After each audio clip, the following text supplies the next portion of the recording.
నేను చేసిన తర్వాత ప్రార్థనలో ఏకీవించవలసింది. మహోన్నతుడు పరిశుద్ధుడు సర్వశక్తివంతుడైన దేవాన్ని వందనమిస్తున్నాను. మధ్యాహ్నం పరిస్థితుల్లో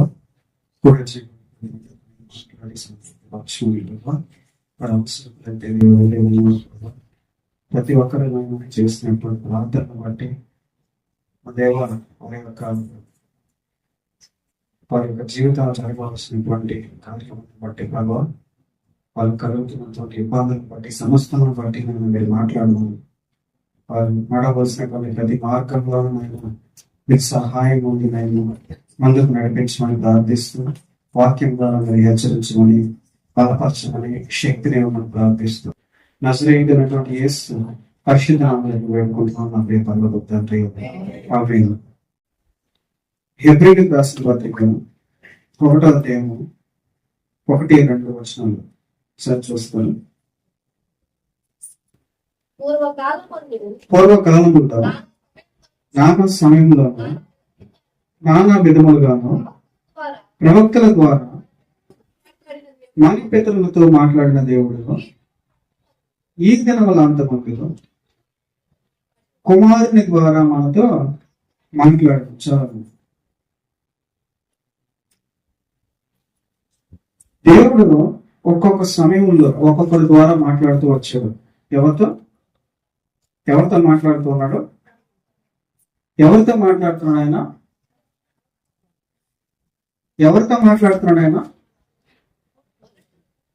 మనుషులతో మాట్లాడుతున్నాడు ఆయన. ఎవరు మాట్లాడుతున్నారు? దేవుడు మాట్లాడుతున్నాడు. అయితే మధ్యవర్తులు ఎవరైనా ఉండొచ్చు. మొదట్లో అయితే ఎవరున్నారు మధ్యవర్తులు? ప్రవక్తులు అనబడేటటువంటి వాళ్ళు కొంతమంది ఉన్నారు. అయితే వాళ్ళ కాలం అంతా గతించిపోయిన తర్వాత ప్రభు అయినటువంటి యేసుక్రీస్తు వారు వచ్చారు భూమి మీదకి. ఆయన ద్వారా మనతో మాట్లాడటం మొదలు పెట్టాడు. అయితే ఈ ప్రవక్తల కంటే ముందు, యేసుక్రీస్తు వారి కంటే ముందు ప్రవక్తలు ఉన్నారు కదా, వాళ్ళకంటే ముందు డైరెక్ట్ గా ఆయన మాట్లాడేవాడు మనుషులతో. ఎవరు మాట్లాడేవాళ్ళు? దేవుడు మనుషులతో మాట్లాడేటటువంటి కొన్ని రోజులు, కొన్ని సందర్భాలు మన బైబిల్లో గ్రంథంలో కనపడతాయి. ఉదాహరణకు ఆదికాండము 2వ అధ్యాయము ఒకసారి ఓపెన్ చేసి చూసినట్లయితే అక్కడ ఆదాముతో దేవుడు మాట్లాడుతూ ఉన్నట్టుగా మనకు కనపడుతుంది. 2వ అధ్యాయము 16-17 వచనాలు ఒకసారి చూస్తారా? మరియు దేవుడిని యెహోవా ఈ తోటలోనున్న ప్రతి వృక్ష ఫలములను నీవు నిరభ్యంతరముగా తినవచ్చును, అయితే మంచి చెడ్డల తెలివినిచ్చు వృక్ష ఫలములను తినకూడదు, నీవు వాటిని తినదినమున నిశ్చయముగా చచ్చదు అని నరునికి ఆజ్ఞాపించను. చూడండి, ప్రభువైనటువంటి యేసుక్రీస్తు వారు రాకముందు ప్రవక్తలతో మాట్లాడి ప్రవక్తల్ని మనకి ఏది మంచి ఏది చెడ్డ అని వివరించడానికి వాళ్ళని ఉపయోగించుకున్నాడంట.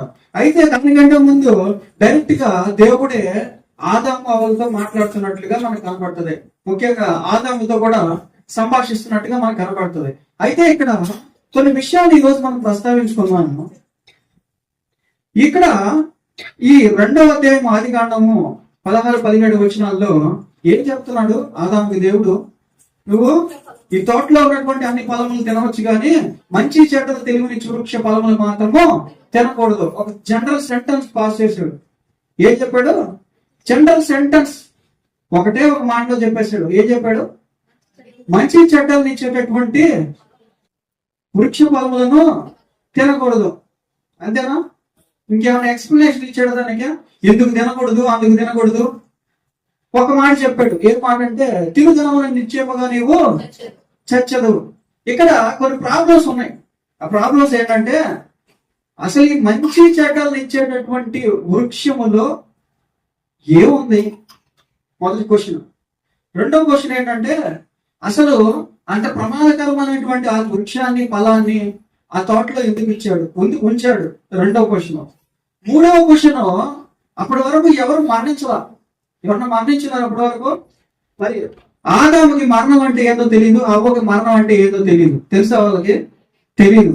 ఇప్పుడు ఈ 3వ క్వశ్చన్ కూడా ఏ క్వశ్చన్? అది మరణం అంటే ఏంటి? ఎన్ని క్వశ్చన్స్ వస్తున్నాయి అక్కడ? మానవుడు మొదటి నుంచి కూడా ఎలా ఉన్నాడంటే ఎలా ఉన్నాడంటే ఇది ఎందుకు చేయకూడదు అని తెలిస్తే దాని గురించి ఏదో కొంచెం ఆలోచించేటట్టుగా ఉన్నాడు. ఇది పలానందుకు నువ్వు అక్కడికి వెళ్ళకూడదు, పలానందుకు నువ్వు ఇది చేయకూడదు, ఇది చేస్తే ఎలా అవుతుంది, అది చేస్తే ఎలా అవుతుంది అని ప్రశ్నించేటటువంటి వ్యక్తిగా ఉన్నాడు మానవుడు. అర్థమవుతుందా మీకు? ఇప్పుడు నువ్వు సగం వెళ్ళొద్దురా, ఆ మధ్యలో పులి తినేస్తా ఉందిరా అని చెప్పావు అనుకోండి, సంఘము నువ్వు వెళ్ళొద్దు నుంచి, ఎక్కడి నుంచి, ఈ ఊరు నుంచి సంఘం వెళ్ళొద్దు, మధ్యలో పులి ఉందంట, వదిలేస్తున్నారంట, దాన్ని అడవుల నుంచి పారిపోయి వచ్చిందంట, అది తినేస్తుంది అని జస్ట్ చెప్పేసి వెళ్ళిపోయావు అనుకో. వాడేం చేస్తాడంటే, వాడికి పులి అంటే తెలియదు, తినేయడం అంటే తెలియదు, నొప్పి అంటే తెలియదు, చచ్చిపోవడం అంటే తెలియదు, ఇవన్నీ తెలియదు అనుకో. వాడికి ఏం చేస్తున్నాడు, ఇవన్నీ తెలుసుకోవడానికి వాడికి వెళ్తాడు. అర్థమవుతుందా మీకు? ఇది మంచిది కాదు, ఇది చెడ్డది అని ఒక వ్యక్తికి మనం చెప్పామనుకో, ఆ వ్యక్తి ఎలా ఉన్నాడంటే, ఎందుకు చెడ్డది ఇది, అది చేస్తే ఏమవుతుంది, దాంట్లో ఉన్న ఇబ్బందులు ఏంటి, ఇవన్నీ చెప్పట్లే. మనం ఏం చెప్పట్లేదు,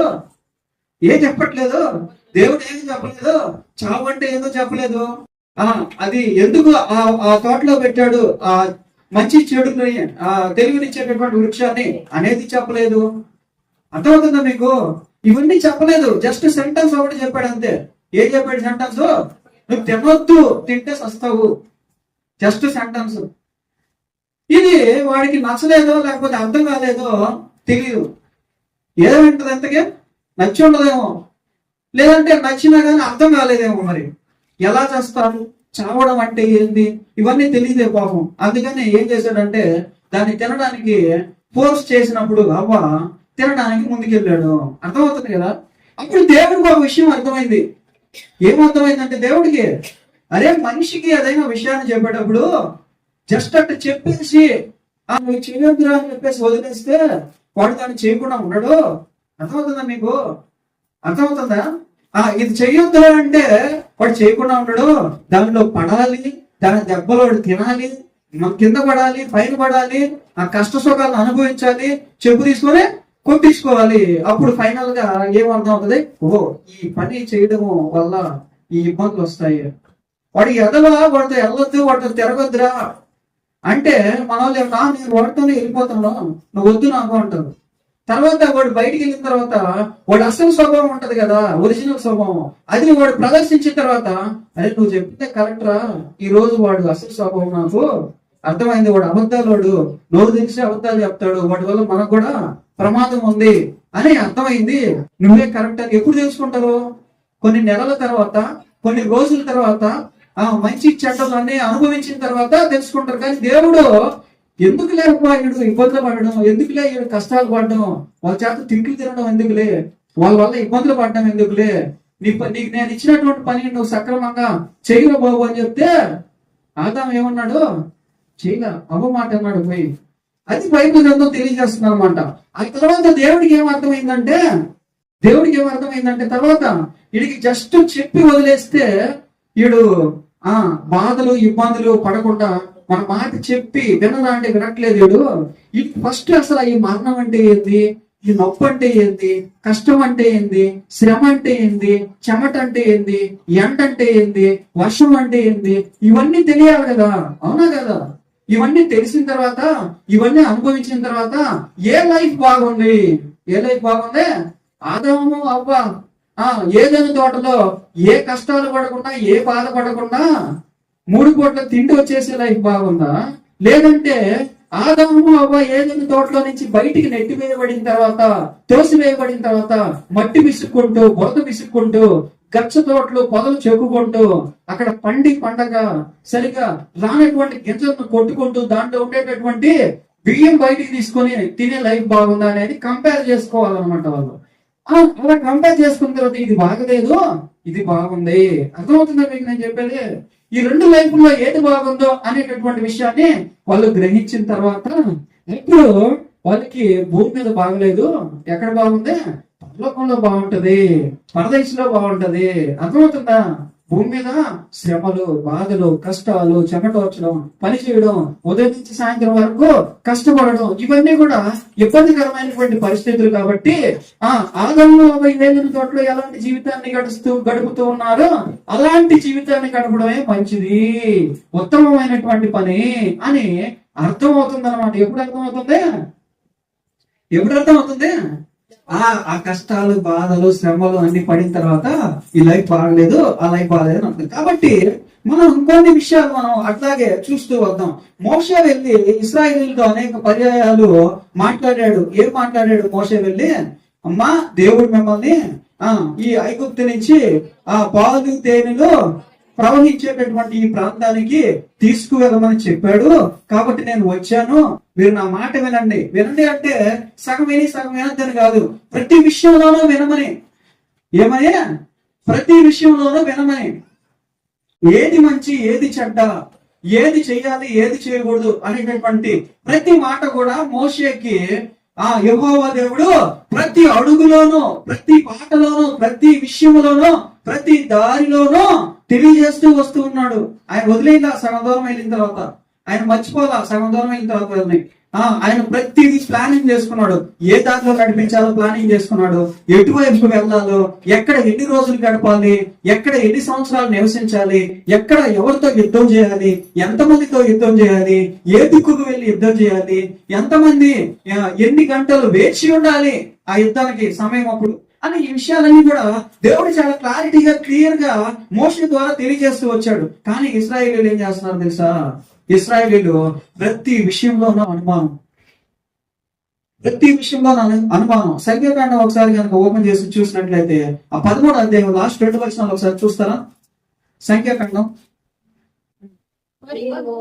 మరియు తాము సంచరించి చూచిన దేశం గురించి ఇశ్రాయేలుతో చెడ్డ సమాచారం చెప్పి, మేము సంచరించి చూచిన దేశము తన నివాసులను భక్షించు దేశము, దానిలో మాకు కనపడిన జనులందరూ ఉన్నత దేహులు, అక్కడ లిపిలీయుల సంబంధులైన ఇనాకు వంశపు లిపిలను చూచితిమి. మా దృష్టికి మేము మెట్టల వలె ఉంటిమి, వారి దృష్టికి అట్లే ఉంటిమనేది. ఎవరిని చూశారంటే ఇందో? ఎవరిని చూశారు అక్కడ? ఎవరిని చూశారు? నెబ్బీలీయుల సంతతి వారిని చూశారు. ఎవరిలో? వీళ్ళు పొడవుగాను, ఎత్తుగాను, వెడల్పుగాను, భారీ శరీరంతో ఉండేటటువంటి మనుషులు వీళ్ళు. మనం ఒక 5, 6 ఉంటే వీళ్ళు స్టార్టింగ్ 9 నుంచి స్టార్ట్ అవుతారు, లేదా 10 నుంచి స్టార్ట్ అవుతారు, లేదా 12 నుంచి స్టార్ట్ అవుతారు. ఇలా ఎంత పొడవు అని రాయలేదు, కానీ ఉన్నత దేహులు అంటే అర్థం ఏంటంటే ఎత్తైనటువంటి వాళ్ళు, పొడవైనటువంటి వాళ్ళు, లావుగా ఉండేటటువంటి వాళ్ళు, బలమైనటువంటి వాళ్ళు, బలమైనటువంటి ఎత్తుగా ఉన్నటువంటి వాళ్ళు. మనం చిన్న తక్కువ హైట్ లో ఉండేటటువంటి మనతో యుద్ధం చేశారంటే మనం ఏమైపోతామో? చచ్చిపోతాం యుద్ధంలో. మనం అక్కడికి వెళ్ళి వాళ్ళని గెలిచి ఆ రాజ్యాన్ని మనం సొంతం చేసుకోవడం అంటే ఇంపాసిబుల్. ఇది సాధ్యమయ్యేటటువంటి పని కాదు. అర్థమవుతుందా మీకు? కాబట్టి అక్కడ మనం చచ్చిపోవడం ఖాయము. కాబట్టి అసలు ఎందుకు తీసుకొచ్చారు? 14వ అధ్యాయంలో స్టార్ట్ అవుతుంది. అసలు మళ్ళీ మొదటికి వస్తారనమాట. మమ్మల్ని ఎందుకు తీసుకొచ్చారు ఇంత దూరం? ఎందుకు నడిపించారు ఇంత దూరం? మేము అక్కడే చచ్చిపోయిన వాళ్ళం కదా, అక్కడే బానిస బ్రతుకులు బతుకుతూ ఉండేవాళ్ళం కదా. మళ్ళీ స్టార్ట్ అవుతుంది. 14వ అధ్యాయం 1వ వచనం చదువుతారా?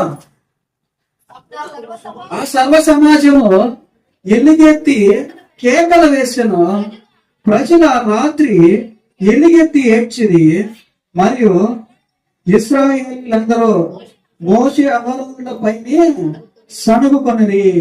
ఆ సర్వ సమాజము, అయ్యో ఐగుప్తులో మేమేలా చావలేదు. చూడండి, మాట తెలిస్తే ఏమొస్తుంది? ఇలాగే మేము వెళ్ళిపోతామో, మేము చచ్చిపోతాం. 2 పదాలు.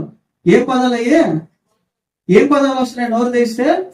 మేము వెళ్ళిపోతాం, ఎక్కడ పడితే అక్కడ బస్సు ఎక్కి, లేకపోతే చచ్చిపోతాం. 2 పదాలు. ఈ 2 పదాలతో ఆ కుటుంబం అంతా ఏలేయచ్చు. 2 పదాలు కానీ వాడారనుకో ఏడన్నా కానీ, మీకు చెప్తున్నా నేను, మీ కుటుంబంలో కానీ ఈ 2 పదాలు కానీ వాడారంటే మిమ్మల్ని షాపింగ్ తీసుకెళ్ళమంటే తీసుకెళ్తారు.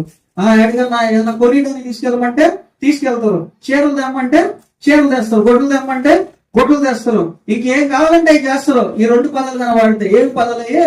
వెళ్ళిపోతాము, చచ్చిపోతాం. అంతే కదా రాజేశం? వెళ్ళిపోతాం లేదంటే చచ్చిపోతాం. వీళ్ళు కూడా అదే పదాలు వాడుతున్నారు. ఈ పదాలని యాడ్ నుంచి వచ్చినాయి అబ్బాయిలకి అని చెప్పి మనం కానీ ఎంక్వైరీ చేస్తే ఇవన్నీ ఎక్కడ పోయి ఆగుతాయి అంటే ఇశ్రాయేలీయుల యొక్క సర్వ సమాజం దగ్గర నుంచి నేర్చుకున్న పదాలు అని అర్థం అవుతాయి. ఎక్కడి నుంచి నేర్చుకున్న పదాలు వీళ్ళందరూ? ఇశ్రాయేలీయుల యొక్క సర్వ సమాజం నుంచి నేర్చుకున్న పదాలు. ఏం పదాలు అయ్యి? వెళ్ళిపోతాము, చచ్చిపోతాం. చదవండి. చచ్చిపోతారు అంటే వాళ్ళు మూడో వచ్చిన నుంచి చదవండి. కిందకి చదవండి.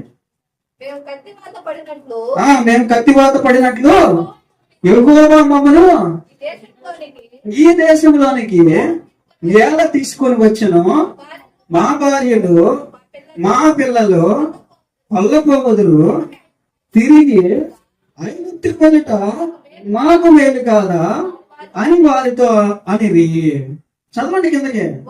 వారు మనము నాయకుని ఒకని నియమించుకొని ఐగుప్తునకు తిరిగి వెళుదామని ఒకరితో ఒకడు చెప్పుకొనగా. చూడండి, ముందు ఏమైనా చేయాలంటే ఏం కావాలంటే అధికారం కావాలి. అవునా కదా? ఏం కావాలి? ఇప్పుడు దాకా అధికారం ఎవరి దగ్గర ఉందంటే మోషే దగ్గర ఉంది. ఇప్పుడు వెంటనే మేము వెనక్కి వెళ్ళాలంటే మళ్ళీ మాకు ఒక అధికారి కావాలి.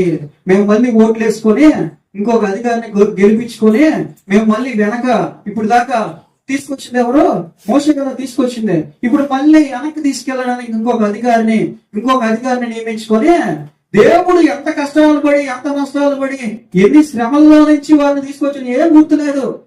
కొత్త అధికారి కావాలి ఇప్పుడు వాళ్ళకి. ఇప్పుడు దాకా నడిపించినటువంటి అధికారి పాత పడిపోయాడు, పనికి రాకుండా పోయాడు, దేనికి ఉపయోగం లేకుండా పోయాడు. మాకు ఈ అధికారం వద్దు, మేము కొత్త ప్లాన్ చేస్తాము. కొత్త ప్లాన్ చేసి కొత్త విషయాలని ఆలోచించి కొత్త ప్లానింగ్ చేసి దాంట్లో వెళ్తాం. మాకు కొత్త అధికారి కావాలని చెప్పేసి ఉన్న అధికారిని తొక్కేసి కొత్త అధికారిని నిర్మించుకోవాలని చెప్పేసి వాళ్ళందరూ కూడా ఒక దగ్గరికి వచ్చి సమావేశమయ్యి మాట్లాడుకోవడం మొదలు పెట్టారంట. ఇదంతా విన్న తర్వాత దేవుడికి ఏమర్థమైందంటే కిందకు వచ్చి చదవండి. ఇశ్రాయేలీయుల సర్వ సమాజముతో మేము సంచరించిన దేశము మిక్కిలి మంచి దేశము, యెహోవా మనయందు ఆనందించిన యెడల ఆ దేశంలో మనలను చేర్చి దానిని మనకి ఇచ్చును. అది పాలు తేనెలు ప్రవహించు దేశము అని పాపం ఒక ఇద్దరు కొట్టుకొని చెప్తా ఉన్నారు. నెత్తినోరు కొట్టుకొని చెప్తా ఉన్నారు. ఏం చెప్తున్నారు? అయ్యా, మేము సంచరించిన దేశంలో మనుషులు పెద్దగా ఉన్నారేమో కానీ అక్కడ అనుకూలమైనటువంటి ప్రాంతం అది. అక్కడ పండ్లు కావచ్చు, నేల కావచ్చు, అక్కడ ఉన్నటువంటి ఆ వృక్షాలు కావచ్చు, ఇవన్నీ కూడా మనకి మంచి దేవుడు ఏర్పాటు చేసి ఉన్నాడు. అక్కడ చూసినప్పుడు ఆ మనుషులను మాత్రం పక్కన పెడితే మిగతా అన్ని కూడా మనకి అనుకూలమైనటువంటి ప్రాంతం అది. ఇంతవరకు తీసుకొచ్చి దేవుడు ఎందుకు మనల్ని చెప్పేస్తాడు? చూడండి, ఇంతవరకు నడిపించాడు కదా దేవుడు, ఇంతవరకు తీసుకొచ్చాడు కదా, ఇంతవరకు ఆయుష్కాలం ఇచ్చాడు కదా, ఇంతవరకు కష్టాలు వచ్చినా, నష్టాలు వచ్చినా, జబ్బులు వచ్చినా, తెగుళ్ళు వచ్చినా, ప్రమాదాలు వచ్చినా, ఏ వచ్చినా కూడా దేవుడు నిలబెట్టాడు కదా. ఇంతవరకు ఉన్నటువంటి ఈ అధికారాన్ని మనం ఎందుకు కాలదొక్కాలి?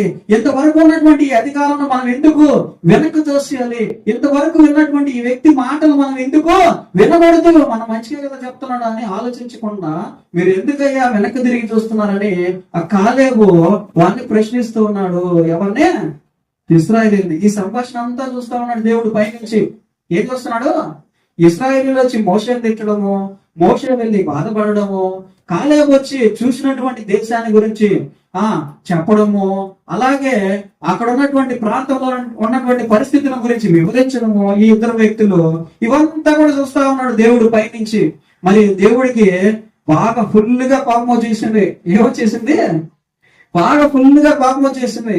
10 సంవత్సరాలు, 20 సంవత్సరాలు, 30 సంవత్సరాలు, 40 సంవత్సరాల నుంచి నన్ను చూస్తున్నారు కదా, అసలు నా గురించి ఏమర్థం అవుతుంది వీళ్ళకి? ఏమర్థం అవుతుంది వీళ్ళకి? మోషే అన్నాడు. చూడండి కిందకు వచ్చి చూడండి. 11వ వచనం చదవండి క్లియర్ గా. యెహోవా ఎన్నాళ్ళ వరకు ఈ ప్రజలు నన్ను అలక్ష్యము చేయుదురు, ఎన్నాళ్ళ వరకు నేను వారి మధ్యను చేసిన సూచక క్రియలన్నిటినీ చూచి నన్ను నమ్మకయుందురు. నేను వారికి స్వాస్థ్యం ఇయ్యక తెగులు చేత వారిని హతము చేసి ఈ జనము కంటే మహాబలము గల గొప్ప జనమును నీ వలన పుట్టించదనని మోషేతో చెప్పగా, మోషే యెహోవాతో ఇట్లా నేను చూడండి ఏమన్నాడు దేవుడు, ఏమన్నాడు? ఎన్నాళ్ళ వరకు ఈ ప్రజలు నన్ను అలక్ష్యము చేయదురు, ఎన్నాళ్ళ వరకు నేను వారి మధ్యలో చేసిన సూచక్రియలన్నిటిని చూసి నమ్మకం ఎందురు, ఎన్నాళ్ళ వరకు వారి ఆలోచన మారదు, ఎన్నాళ్ళ వరకు వారి యొక్క తలపులు ఇలాగే ఉంటాయి, ఎన్నాళ్ళ వరకు వారు నన్ను దూషించుతూ ఉందరు, ఎన్నాళ్ళ వరకు నా మీద వాళ్ళు అపనమ్మకం ఉంచుతూ ఉందరు అని ఆయన బాధపడుతున్నాడు. ఇక్కడ మోషే బాధపడుతున్నారు. ఆ పోయి వచ్చినటువంటి జనాలు ఇశ్రాయేలుని కన్విన్స్ చేయడానికి ప్రయత్నం చేస్తూ ఉన్నారు. చూడండి ఇక్కడ రెండు విషయాలు, రెండు ప్రాబ్లమ్స్ ఏంటంటే, మొదటి ప్రాబ్లం మీరు ఐగుప్తిలో ఉండొద్దు, కనానికి వెళ్ళండి, అది మంచి ప్రదేశం అంటే సింపుల్ గా చెప్పేశాడు. ఏం చెప్పేశాడు దేవుడు? సింపుల్ గా చెప్పేశాడు ఇశ్రాయేలీయులకి. ఏమని? ఈ ఐగుప్తి మంచి ప్రాంతం కాదు, కనాను మంచి ప్రాంతం, అక్కడికి వెళ్ళండి అని సింపుల్ గా చెప్పాడు. అలాగే ఇక్కడ ఆదాముతో ఏం చెప్తున్నాడంటే, ఈ మంచి చెడ్డ తెలియనిచ్చేటటువంటి వృక్షం ప్రమాదకరమైంది, దీన్ని తినడం వల్ల మీరు చచ్చిపోతారు, కాబట్టి ఈ ప్రాంతంలో ఉన్నటువంటి ఈ చెట్టు తప్ప మిగతా అన్ని చెట్లు మీరు తినొచ్చు. ఇక్కడ ప్రాబ్లం ఏడొస్తుందంటే, సింపుల్ సెంటెన్స్ దగ్గర ప్రాబ్లం వస్తుంది. ఏ ప్రాబ్లం వస్తుంది? మంచిని చిన్నగా చెప్పడం వల్ల ప్రాబ్లం వస్తుంది. ఎక్కడ ప్రాబ్లం వస్తుంది? మంచి మాటనే తక్కువ సమయంలోనూ ఒకే ఒక వచనంలోను ఒకే ఒక మాటలో చెప్పడం వల్ల మానవులకి అర్థం కావట్లేదు. ఏమర్థం కావట్లేదు? మానవులకి అర్థం కావట్లేదు. అందుకని దేవుడు ఒక ఆలోచన చేసుకున్నాడు. ఏంటంటే, వీళ్ళ ప్రాబ్లం ఏంటంటే మాట వినకపోవడం. ఎవరి ప్రాబ్లం? మనుషుల యొక్క ప్రాబ్లం ఏంటంటే చెప్పిన మాట వినకపోవడము. కాబట్టి ముందు దీంట్లో విజయం సాధించాలి. నేను ఏదో ఫాస్ట్ గా మట్టి తీసుకొని బొమ్మలు తయారు చేశాను, దాంట్లో సక్సెస్ అయిపోయాను నేను, ఆ మనిషికి ఆ జీవవాయువును ఊపితే మనిషి నడవడం మొదలు పెట్టాడు, ఆలోచన చేయడం మొదలు పెట్టాడు, మాట్లాడడం మొదలు పెట్టాడు, తిరగడం మొదలు పెట్టాడు, ఈ విషయంలోనూ నేను సక్సెస్ అయ్యాను. అలాగే ఆ భూమిని, ఆకాశాన్ని, చంద్రుడిని, సూర్య నక్షత్రాలని, దేవదూతల్ని, వీటన్నిటిని అరేంజ్ చేయడంలో నేను సక్సెస్ అయ్యాను. కానీ ఒక విషయం మాత్రం నాకు తేడా పడతా ఉంది. ఈ విషయం ఏంటంటే, చెవులో ఒక మాట మనిషికి చెప్తే వాడు విని చేయట్లేదు. దీంట్లో ముందు నేను సక్సెస్ అవ్వాలి. కాబట్టి ముందు ఇలా లాంగ్ టర్మ్ ప్లాన్ గురించి పక్కన పెడితే, నేను నా నోట్లో నుంచి ఏదైతే చెప్తానో అది మనిషి ఇమీడియట్ గా చేయాలి. దీంట్లో ముందు నేను సక్సెస్ అవ్వాలి అని చెప్పేసి ఏం చేశాడంటే, కొన్ని విషయాలు నేను మీకు చదివి వినిపిస్తాను. నిర్గమకాండము 39వ అధ్యాయము 33వ వచనం ఏం చేశాడో చూద్దాం. 39వ అధ్యాయము 33వ వచనం, ఎక్సోడస్ 39:33.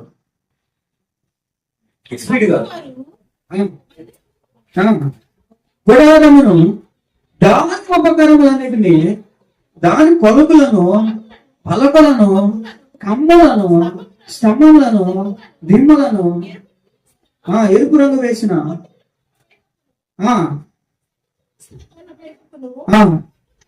కప్పు తెరను, సాక్ష్యపు మందసమును, దాని మోతకాలను, కరుణాపీఠమును, బల్లను, దాని ఉపకరణలన్నిటినీ, సమగపు రొట్టెలను, పవిత్రమైన దీప వృక్షమును, సవరించుదాని ప్రదీపములను, అనగా దాని ప్రదీపముల వరుసను, దాని ఉపకరణములన్నింటినీ, దీపము కొరకు తైలము. ఇలా కనుక చూస్తూ వెళితే ఒక అరగంట చదివినా కానీ సరిపోవు.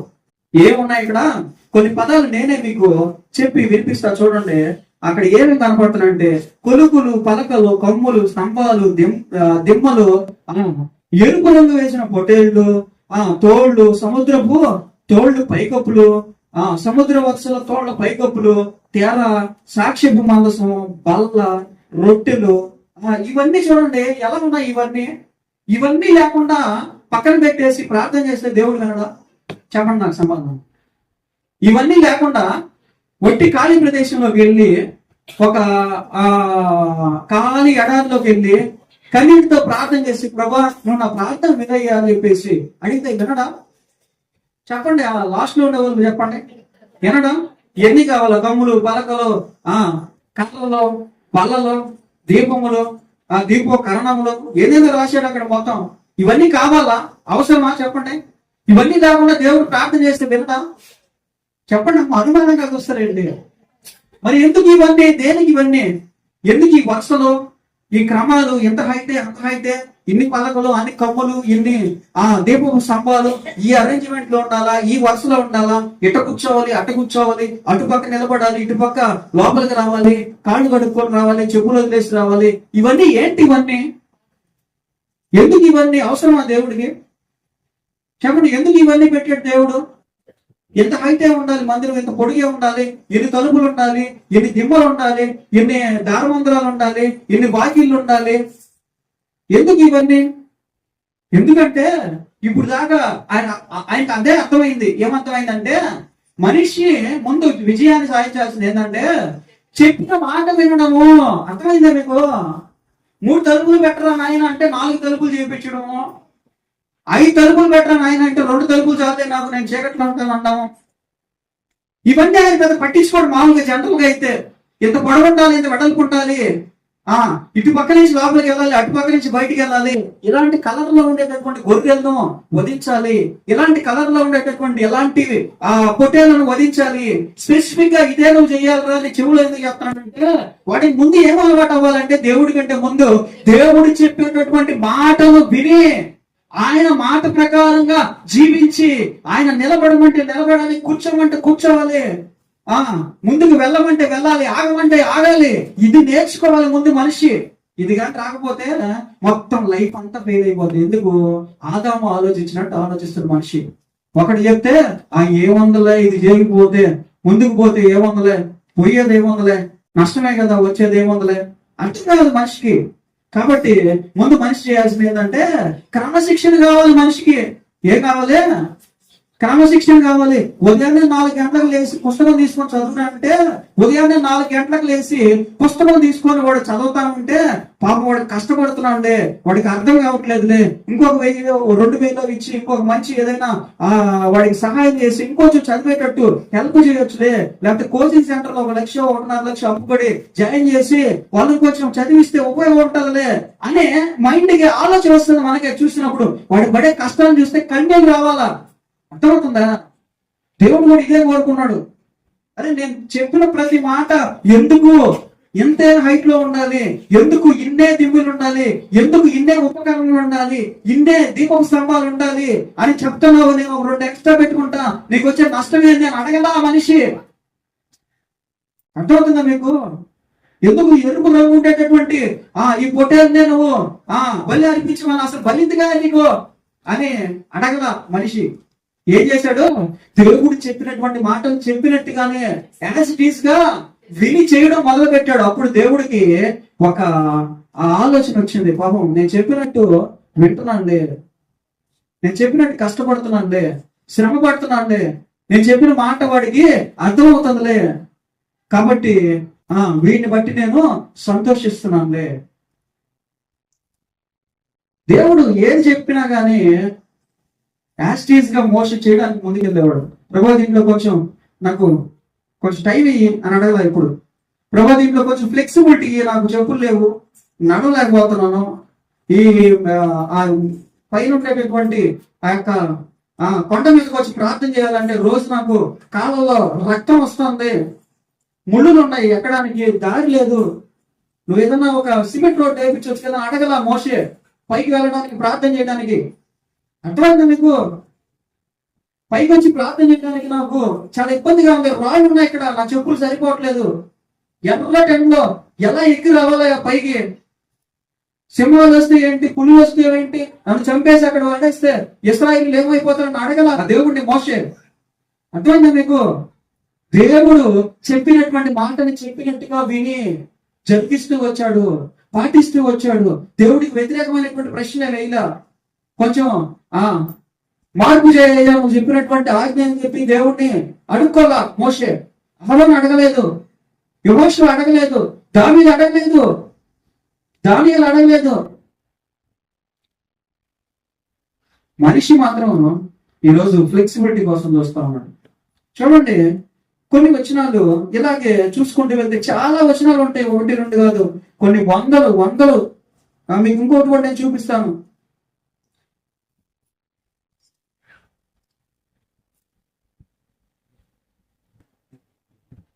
లేవికాండం 16వ అధ్యాయం చూసినట్లయితే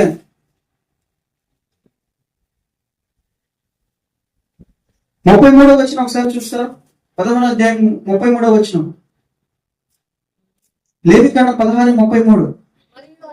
మరియు అతడు అతి పరిశుద్ధముగానున్న మందిరమునకును ప్రత్యక్షపు గుడారమునకును బలిపీఠమునకును ప్రాయశ్చిత్తము చేయవలను. మరియు అతడు యాజకుల నిమిత్తమును సమాజము నిమిత్తమును ప్రాయశ్చిత్తము చేయవలను. చూడండి, ఒక మనిషి ఒక జబ్బు నుంచి బయటపడడం అంటే ఏంటంటే, మీకు ఈరోజు నేను వివరంగా తెలియజేయడానికి ప్రయత్నం చేస్తున్నాను. ఇంకొక ఆదివారం దీని గురించి ఒక గంట మాట్లాడతాను. దీనిలో రెఫరెన్స్ లేకుండా ఇప్పుడు మాట్లాడడానికి ప్రయత్నం చేస్తున్నాను, జాగ్రత్తగా గమనించండి.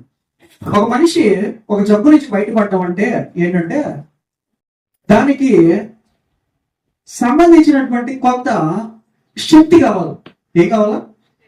శక్తి కావాలి. ప్రభువైనటువంటి యేసుక్రీస్తు వారు బలి అర్పణ చేయకముందు దానికి సంబంధించినటువంటి శక్తి ఎలా వచ్చేదంటే, ఇలాంటి బలుల ద్వారా వచ్చేది. ఎలాంటి బలుల ద్వారా? ఇలాంటి బలులు ఇప్పుడు మీరు చదివారు కదా, ఇలాంటి బలుల ద్వారా ఒక జంతువును బలించడం అంటే తెలుసా మీకు? నిలవన ఉన్నటువంటి దాన్ని నరికి వేయడం, చంపేయడం కాదు, నరకడం. నిలవన ఆ రక్తాన్ని పాత్రలోనికి పట్టుకురావడం. అది ఒకసారి మనిషికి ఆలోచించుకోండి, ఎంత ఇబ్బంది ఉంటుంది. మనిషిని అట్లా నరికితే ఎంత భయంకరమైనటువంటి సిచ్యువేషన్ అర్థం చేసుకోండి. చిన్న ముళ్ళు గుచ్చుకుంటేనే మన పరిస్థితి ఎలా ఉంటుందంటే వేల లాగిపోతాం, లాగిందాకా పీకిందాకా. అది అట్లాంటిది నిలవన కాళ్ళు చేతులు కట్టేసి తీసుకొచ్చి మెడను నరకుతా ఉంటే అది ఎంత ఇబ్బందికరమైనటువంటి పరిస్థితి చూడండి. అంత భయంకరమైనటువంటి బలి ద్వారా వచ్చినటువంటి రక్తాన్ని తీసుకొచ్చి ఇక్కడ ఉన్నటువంటి వస్తువుల పైన, సర్వ సమాజం పైన వాళ్ళు చేసినటువంటి ప్రతి విధమైనటువంటి పాపానికి ప్రతిగా దాన్ని చల్లుతున్నారు. చూడండి, ఒక వ్యక్తి బయటపడాలంటే లేదా ఒక వ్యక్తి సుఖంగా జీవించాలంటే ఒక ప్రాణం పోవాల్సి వస్తుంది. అక్కడ అర్థమవుతుందా మీకు? ఒక వ్యక్తి సంతోషంగా జీవించాలంటే, ఒక వ్యక్తి ఇబ్బందులు లేకుండా జీవించాలంటే, ఒక వ్యక్తి చేసినటువంటి పాపానికి లేదా ఒక వ్యక్తికి ఉన్నటువంటి ఆ శాపానికి ప్రతిఫలంగా ఏం చేయాల్సి వస్తుందంటే ఒక బలి. భయంకరమైనటువంటిది అది. దాన్ని మనం దగ్గర నుంచి చూడట్లేదు, చదువుతున్నాం కాబట్టి మనకి అది పెద్ద కష్టంగా అనిపించదు. నిజంగా కనుక ఆ బలి అనిపించేటప్పుడు అక్కడ నిలబడి కనుక చూస్తూ ఉంటే, అయ్యో ఎందుకు దాన్ని అంత ఇబ్బందికరంగా నరికేస్తా ఉన్నారు? చిన్న జంతువు కదా, అది ఏం పాపం చేసింది? మన పాపాల నిమిత్తం దాన్ని ఎందుకు బలిస్తా ఉన్నారు అని చాలా బాధగా కదా చూసినప్పుడు. అలాగే కొన్ని సందర్భాల్లో దేవదూతలు యుద్ధం చేయాల్సి వస్తుంది మనుషుల కోసం. ఎవరి కోసం యుద్ధం చేయాల్సి వస్తుంది? మనుషుల కోసం. మనుషులు చేసేటటువంటి పాపాల నిమిత్తము. దీన్ని వివరించి చెప్తాను. నేను సమయం లేదు కాబట్టి నేను స్పీడ్ గా వెళ్తా ఉన్నాను. కొన్ని సందర్భాల్లో మనుష్యుల కోసము దేవదూతలు కష్టపడి దురాత్మలతో యుద్ధం చేయాల్సి వస్తుంది. కొన్ని సందర్భాల్లో అంటే మనల్ని రక్షించడానికి లేదా మనకు ఆవిష్కారాన్ని ఇవ్వడానికి లేదా ఒక జబ్బుల నుంచి మనల్ని తప్పించడానికి దేవదూతలు వచ్చి కాపులా ఉండాల్సి వస్తుంది. ఎవరు ఉండాల్సి వస్తుంది కాపులా? దేవదూతలు వచ్చి మన దగ్గర కూర్చొని మనల్ని దురాత్మలు ఏం చేయకుండా, మనల్ని దురాత్మలు చంపేయకుండా, మన ఆయుష్కాలాన్ని తినేయకుండా, మనకు వచ్చిన రోగాల నిమిత్తము, మనకు వచ్చినటువంటి బాధల నిమిత్తము దేవదూతలే వచ్చి స్వయంగా మనతో పాటు తిరగాల్సి వస్తుంది. దేవదూతలే వచ్చి మనతో కూర్చొని మనకు సెక్యూరిటీ ఇవ్వాల్సి వస్తుంది. అర్థమవుతుందా మీకు? ఎవరిస్తున్నారు సెక్యూరిటీ మనకి? దేవదూతలు వచ్చి. ఎక్కడి నుంచి వచ్చి? దేవుడి యొక్క నుంచి వచ్చి దేవదూతలు మనం హాస్పిటల్లో ఉన్నప్పుడైతేనేమి, మన ఆపరేషన్ చేసుకుంటునేటప్పుడు అయితేనేమి, లేదంటే బయట ఏదైనా వాహనాల్లో వెళ్ళేటప్పుడు అయితేనేమి, లేదంటే ఇంకెక్కడికైనా వెళ్ళేటప్పుడు అయితేనేమి దేవదూతలు వచ్చి మనతో కూర్చొని మనతో నడిచి మనకి ముందొకరు వెనకొకరు వచ్చి దురాత్మలు మనం అటాక్ చేయకుండా మనం తప్పించడానికి దేవదూతలు కష్టపడాల్సి వస్తున్నారు. నిజంగా మనం అంత అర్హులమా? ఒక ప్రశ్న వేసుకోండి. దేవదూతలు ప్రతిసారి దేవదూతలు వచ్చి మనం రక్షించే అంత అర్హులమా? మనం అర్హులమేనా? మన ప్రవర్తనలో ఉందా? దేవదూతలు వచ్చి కష్టపడి ఎక్కడో ఉన్నటువంటి దేవదూతలు, పరలోకంలో ఉన్నటువంటి దేవదూతలు భూమి మీదకి వచ్చి మనతో పాటు వాళ్ళు తిరగాల్సినటువంటి అవసరం వాళ్ళకు ఉందా? ప్రశ్నించుకుందాం ఒకసారి. వాళ్ళకి అంత అవసరమే ఉంది? మనం అంత నిజాయితీ పరులుగా బ్రతుకుతున్నామా ఈ లోకంలో? మనం అంత ప్రార్థనా పరులుగా ఉంటున్నామా ఈ లోకంలో? మనం అంత పరిశుద్ధతతో నివసిస్తున్నామా ఈ లోకంలో?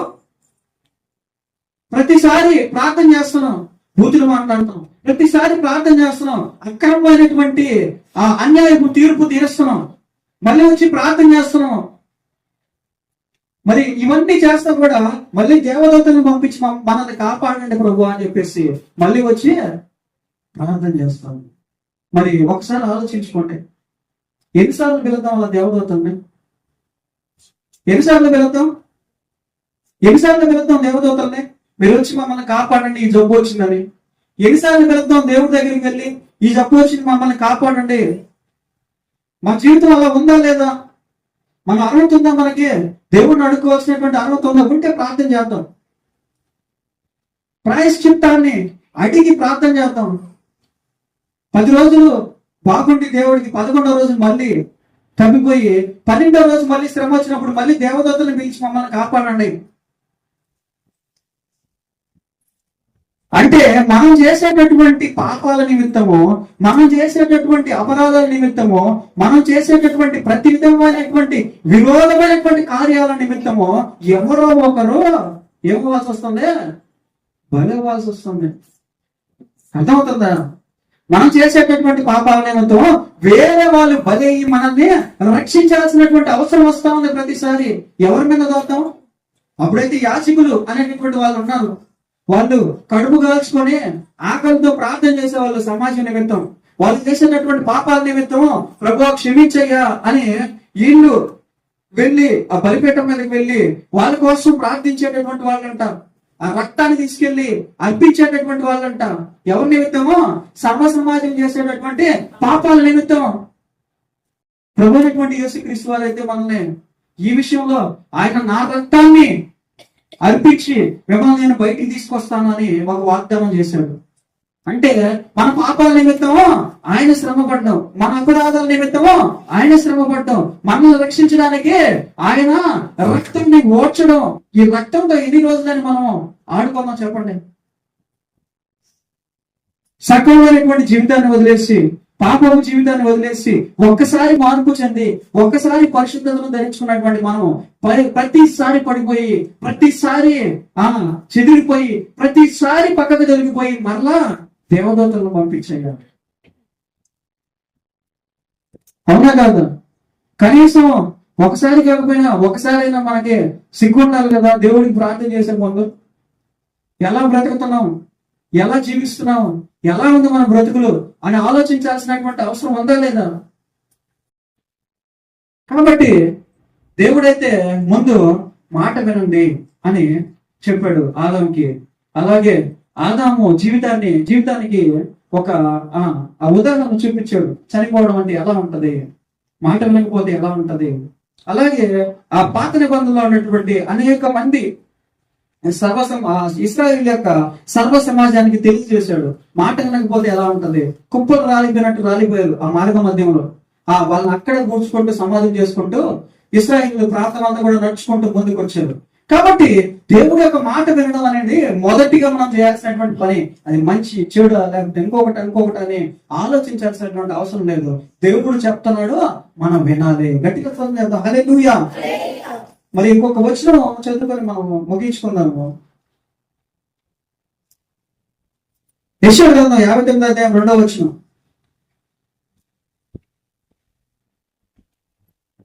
59 2వ వచనం చదువుతా స్పీడ్. మీ పాపములు ఆయన ముఖములో మీకు మరుగుపరచెను కనుక ఆయన ఆలకింపుకున్నాడు. చేతను మీరు చేతుల రక్తము చేతను మీ మేలు దోషము చేతను అపవిత్రపరచబడి మీ పెదవులు మీ పెదవులు అబద్ధములాడుచున్నవి, మీ నాలుక దేనిని బట్టి మాట్లాడుచున్నది? కీడును బట్టి కీడును బట్టి మాట్లాడుచున్నది.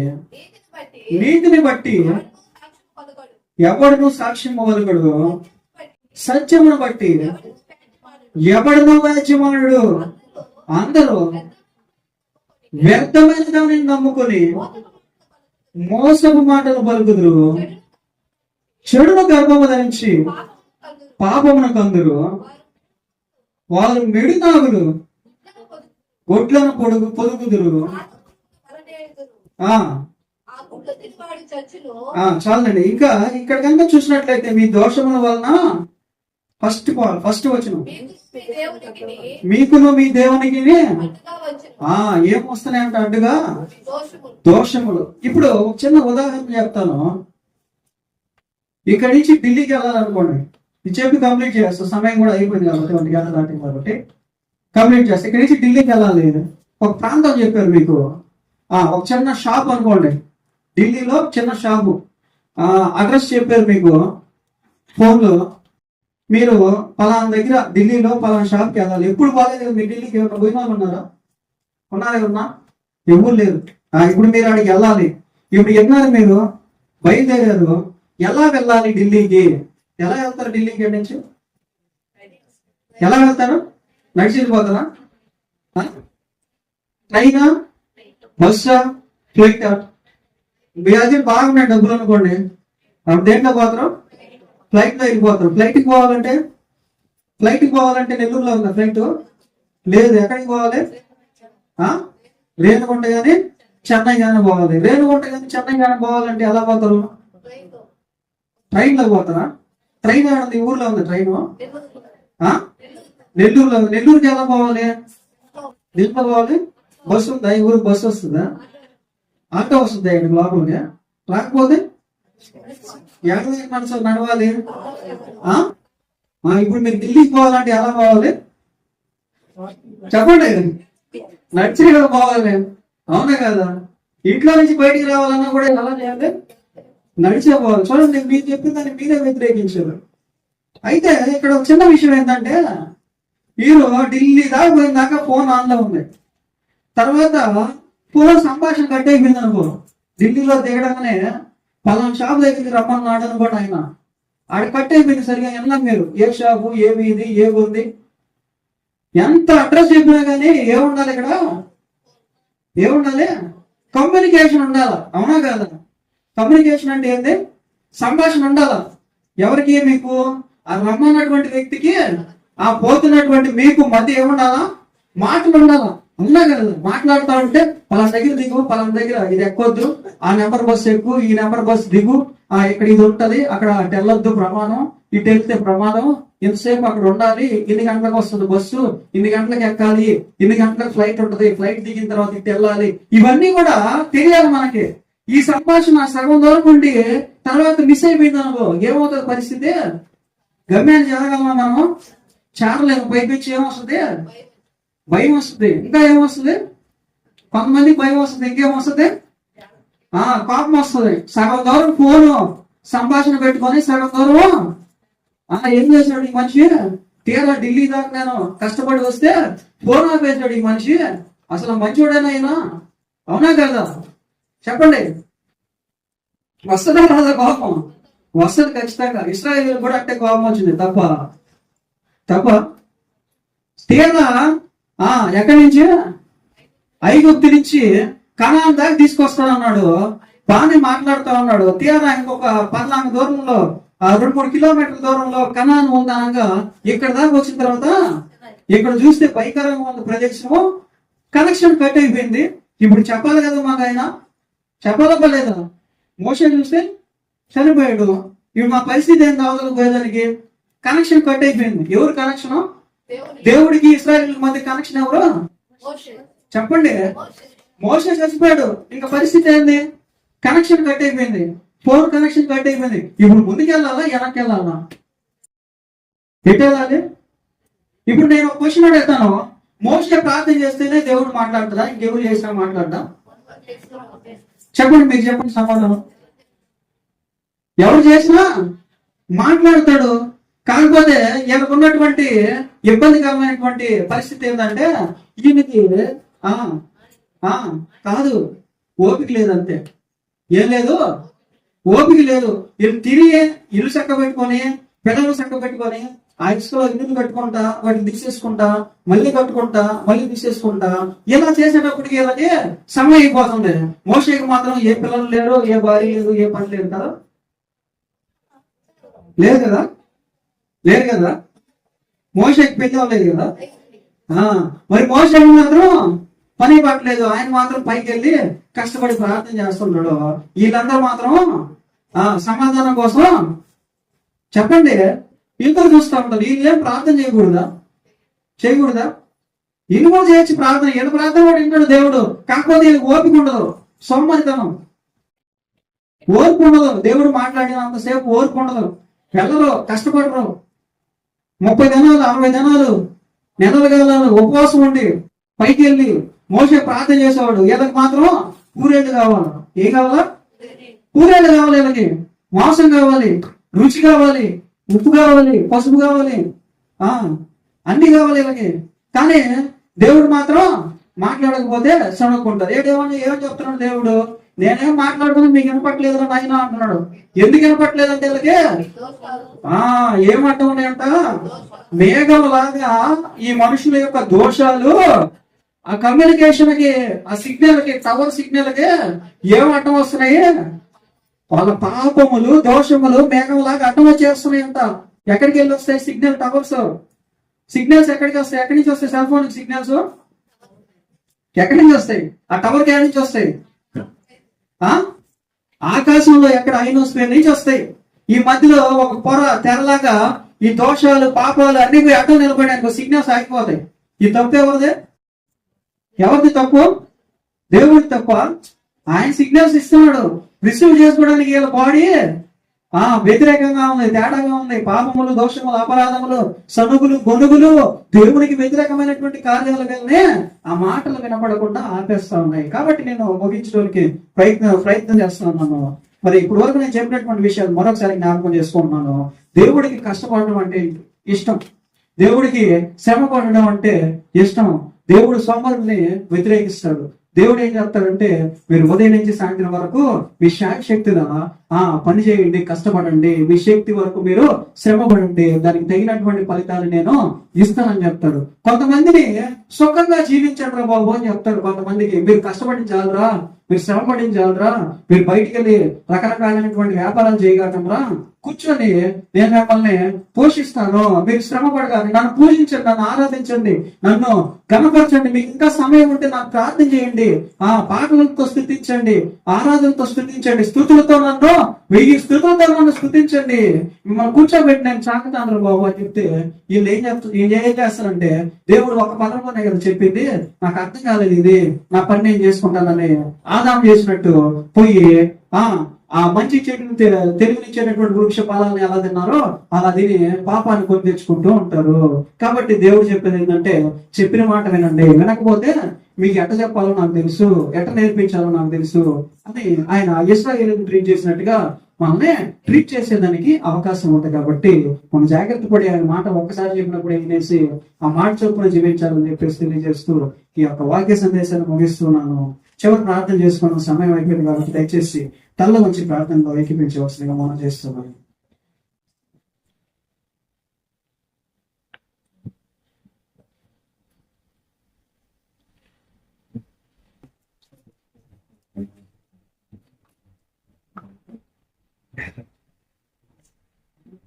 మహోన్నతుడు, పరిశుద్ధుడు, సర్వశక్తివంతుడైన దేవుడు మీకు వందనాలు స్తోత్రాలు.